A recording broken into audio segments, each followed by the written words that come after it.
Aging populations and increased healthcare needs across both developed and emerging markets have contributed to the growth of global health reinsurance in recent years. That according to a new AM Best report. However, the increased usage of health reinsurance has been driven by greater claims costs, including more high-dollar claims in the U.S. combined with increased utilization. This Best Market Segment report is part of AM Best look at the global reinsurance industry around the Rendezvous des Septembre in Monte Carlo. We're joined today by Senior Financial Analyst Jennifer Asamoah and Financial Analyst John Housel. And John, starting with you today, the report refers to strong growth for global health reinsurers in 2024. What's driving that increase? The growth in revenue for the global health reinsurers were driven by the increased need for protection against morbidity risks. Global reinsurers are also supported by longer-term trends such as an aging population and a steady interest in morbidity and living benefit products. This led to most global reinsurers reporting increased morbidity reinsurance revenue at year-end 2024. Looking forward, rising medical costs and premium growth are expected to increase in the health segment, which may further increase demand for reinsurance support. So more specifically, John, what are you seeing in the U.S. market? When looking at the U.S. health market, we have seen growth both in terms of quota share and excess of loss arrangements. The volume of ceded health premium has grown significantly over the past 10 years, increasing by more than 350%. In 2024 alone, ceded premium grew over 30%, which was the largest single-year increase in premium over the past 10 years.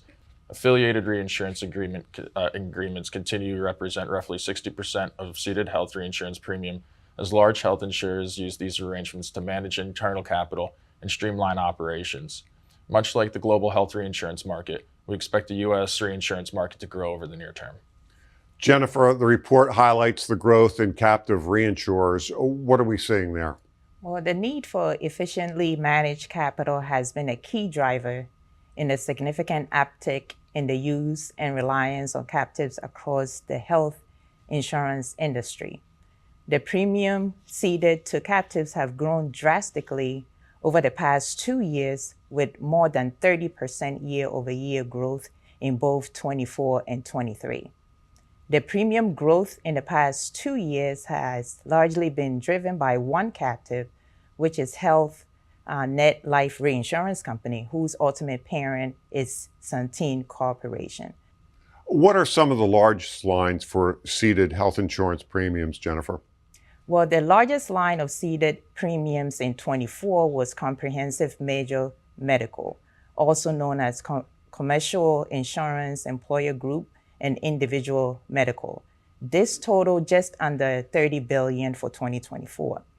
Growth was also led by non-affiliated premiums during the year, although affiliated reinsurance did show strong growth, but at a smaller amount.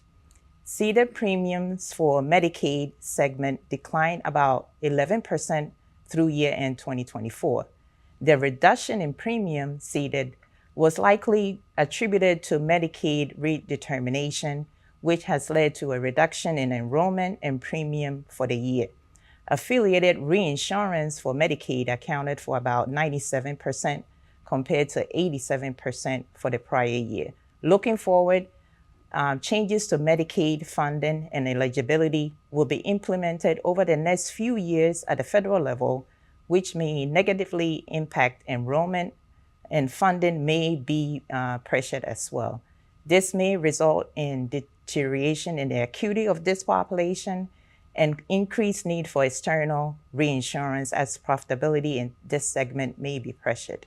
Moving to Medicare Advantage, ceded premiums did increase about 25% in 2024, and continuing product growth was a key factor here. And affiliated reinsurance accounted for slightly over 50%. And margin in this segment has narrowed, resulting in an increased demand for protection. Medicare Supplement segment ceded premiums increased about 28% and remains heavily weighted in affiliated reinsurance arrangement. And lastly, AM Best noted that Canada Life, Hanover Life remains the top two unaffiliated health reinsurance in the U.S. Thank you, Jennifer. John? That was Senior Financial Analyst Jennifer Asamoah and Financial Analyst John Housel. You can find the full report online at ambest.com. For AM Best TV, I'm John Weber.